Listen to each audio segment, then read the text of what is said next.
ರಾಜ್ಯದಲ್ಲಿ ಕಾನೂನು ವ್ಯವಸ್ಥೆ ಹಳ್ಳ ಹಿಡಿದಿದೆ ಅಂತ ಶೆಟ್ಟರ್ ಅವರು ಈ ಶೆಟ್ಟರ್ ಅವರು ಪಾಪ ಈ ರಾಜ್ಯದ ಮಾಜಿ ಮುಖ್ಯಮಂತ್ರಿ, ಅವ್ರ ಸರ್ಕಾರದಲ್ಲಿ ನಾನು ಇದ್ದವನು. ಕಾನೂನು ಸುವ್ಯವಸ್ಥೆ ಅವಾಗ ಹೆಂಗಿತ್ತು ಅಂತ ಅದರಿಂದ ನೋಡಿದವನು.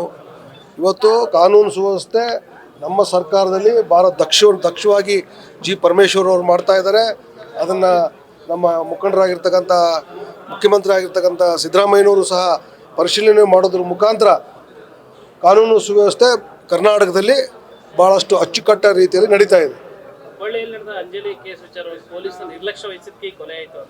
ಇಲ್ಲ ಇದಲ್ಲ, ಅದು ಈಗಾಗಲೇ ಅದಕ್ಕೆ ಸನ್ಮಾನ್ಯ ಮುಖ್ಯಮಂತ್ರಿಗಳು ಎಲ್ಲ ಸಂಬಂಧಪಟ್ಟಂಥವ್ರು ಈಗಾಗಲೇ ರಿಯಾಕ್ಟ್ ಮಾಡಿದ್ರೆ ನಾನು ಮತ್ತೆ ಅದ್ರ ಬಗ್ಗೆ ನಾನು ರಿಯಾಕ್ಟ್ ಮಾಡ್ಲಿಕ್ಕೆ ಹೋಗೋದಿಲ್ಲ. ಜಿಲ್ಲಾ ಆಸ್ಪತ್ರೆಯಲ್ಲಿ ಎಲ್ಲ ಅವ್ಯವಸ್ಥೆಗಳು ಆಗ್ತಾ ಇದೆ.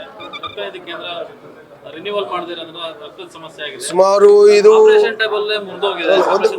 ಒಂದೇ ನಿಮಿಷ, ಈಗ ಸುಮಾರು ದೀರ್ಘಾವಧಿ ಆಗಿರ್ತಕ್ಕಂಥ ಈ ಕೋಡ್ ಆಫ್ ಕಾಂಡಕ್ಟ್ ಬಂದಿರೋದ್ರ ಹಿನ್ನೆಲೆಯಲ್ಲಿ ನಾನು ನಿಮ್ಮ ಮೀಡಿಯಾ ಮುಖಾಂತರನೇ ನೋಡಿದೆ.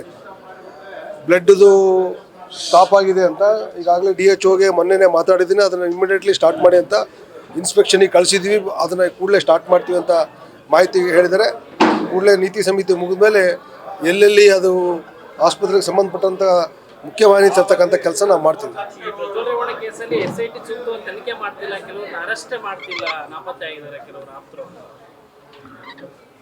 ನಾನು ಈಗಾಗಲೇ ಹೇಳಿದೆ, ಹಿರಿಯರಾಗಿರ್ತಕ್ಕಂಥ ಪರಮೇಶ್ವರ್ ಅವರ ಗೃಹ ಮಂತ್ರಿಯವರ ಮಾರ್ಗದರ್ಶನದಲ್ಲಿ SIT ಯಾಕಂದರೆ ಇಂಡಿಪೆಂಡೆಂಟ್ ಆರ್ಗನೈಸೇಷನ್ ಅದು, ಅದಕ್ಕೆ ಸಂಪೂರ್ಣ ಸ್ವಾತಂತ್ರ್ಯ ಕೊಟ್ಟಿದೆ.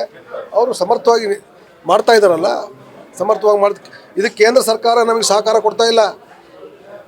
ಅಪರಾಧಿನ ಡಿಪ್ಲೊಮ್ಯಾಟಿಕ್ ಪಾಸ್ಪೋರ್ಟ್ ಕೊಟ್ಬಿಟ್ಟು ಇಲ್ಲಿವರೆಗೂ 20 ದಿವಸ ಆಯಿತು. ಈ ದೇಶದಲ್ಲಿ ಈ ಪ್ರಪಂಚದಲ್ಲಿ ಎಲ್ಲಿದ್ದಾರೆ ಅಂತ 10 ನಿಮಿಷಕ್ಕೆ ಕರ್ಕೊಂಬರ್ಬೋದು. ಸೊ ಈ NDA ಮೈತ್ರಿಕೂಟ ಮಾಡಿಕೊಂಡು ಅವ್ರಿಗೆ ಪ್ರೊಟೆಕ್ಷನ್ ಕೊಡ್ತಾ ಇದೆ ಕೇಂದ್ರ ಸರ್ಕಾರ. 1 ನಿಮಿಷದಲ್ಲಿ ಹಿಡಿದು ತಂದು ಹಾಕ್ಬೋದು ಇಲ್ಲಿಗೆ. ಸಾವಿರಾರು ಜನ ಹೆಣ್ಮಕ್ಳು ಇವತ್ತು ಅದರಲ್ಲಿ ದುಃಖ ತಪ್ತರಾಗಿದ್ದಾರೆ. ಸೊ ಹಿನ್ನೆಲೆಯಲ್ಲಿ ನಾನು ಕೇಂದ್ರ ಸರ್ಕಾರವನ್ನು ಮನವಿ ಮಾಡ್ತಾನೆ, ದಯಮಾಡಿ ಅವರಲ್ಲಿ ಇದರ ಹ್ಯಾಂಡ್ ಓವರಲ್ಲಿ ಬರ್ತಕ್ಕಂಥ CBI ಇರ್ಬೋದು, ಇತರೆ ಮಾಡಿದ್ರೆ ಇಮಿಡಿಯೇಟ್ಲಿ ಅವರು let them cancel the passport cancel ಮಾಡಲಿ. ಅದನ್ನು ಮಾಡ್ತಾ ಇಲ್ಲ ಸರ್. ಚುನಾವಣೆ ಆದಮೇಲೆ ಇನ್ನೂ 25-30 ಜನ BJP JDS ಶಾಸಕರು ಕಾಂಗ್ರೆಸ್ಸಿಗೆ ಬರ್ತಾರೆ.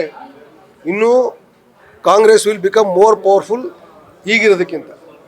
ನೋಡ್ರಿ ಸರ್, ನ್ಯೂಸ್ ಫಸ್ಟ್ ನಿರ್ಭೀತಿಯಿಂದ ನಿಮ್ಮ ಪರವಾಗಿ.